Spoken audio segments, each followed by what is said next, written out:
Well, we have a few more hours before we go ahead and write our advanced accounting in CA Inter, paper number 1. So we have Deekshita, Prasad and Kushal who are preparing for their accounts exam.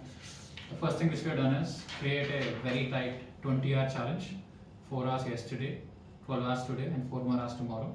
So 100% of syllabus is covered here according to the weightage and according to the time required. They have done well. I believe all of you have covered your targets for the day reasonably. So now over and above this, what we are working upon is, let's say this is your suggested answer of November 23. Kushal, you also have it? We're going to the questions, right? This is Kushal, okay. So what we are doing is, we are going through various suggested answers.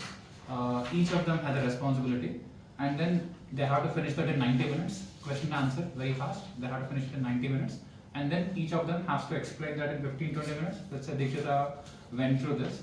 Now, she was able to understand 100% of this, but then if she has to go through 3 papers, it will take another 3.5 hours. Instead of that, she can explain the most important highlights, the key summary to the remaining 2 students. That way, all 3 students are able to cover 3 papers in just a couple of hours. So that is exactly what we are working upon. So in case you are studying in a room or if you have a study partner, please ensure you cover 1 RTP and 1 MTP like this, so that will be beneficial. And tomorrow, we recommend going through all the HL-based accounting standards at least once, because that will be fresh in your mind. And if you have prepared your short notes for any topic, go through that. The last thing which you go ahead and do before the exam is working on your short notes. And the advantage of your question paper is a lot of it is predictable. So focus on your strong areas, decide which chapters you want to attempt, and we'll release a separate video for the order of attempting it and how do you use the golden hour between 2 p.m. to 3 p.m. So we'll conclude this here so that they'll proceed ahead and finish off her share of the paper. I think now it's your turn to do it. Okay. You start explaining. You can see how it goes on. Yeah, start explaining. Okay, so question 1A talks about AS20 EPS. In the question, they've asked us to compute the basic earnings per share. So this is in 2 parts, basic earnings per share for year 2021 and year 2022. Year 2021, they have given you the outstanding number of shares. For the year 2022, there has been a right issue. So what you have to do is, for the year 2022-2023, you have to take the weighted average of the shares allotted in the right issue. No, see, you understood the context. Yeah.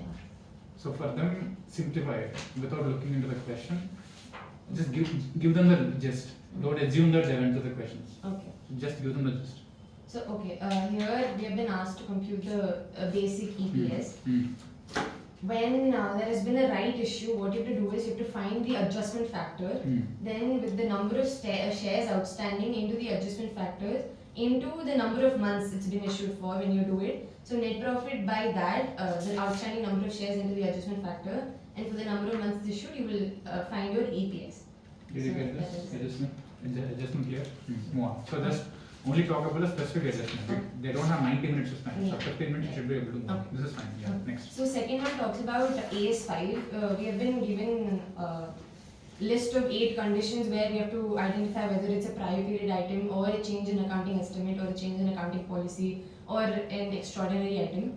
So whenever it's anything related to numerical or a change in number, it's always a change in estimates.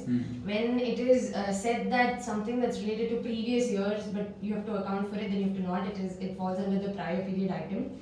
And whenever they have given like a litigation case or any legal cases, that is neither a change in accounting policy or an estimate. It is an ordinary activity, but it needs a separate disclosure. And change in accounting policy would be like change in accounting for inventory. When you change from your FIFO or to weighted average, or for PP you go from cost module to revaluation module, that will be a change in accounting policy. Otherwise, yeah.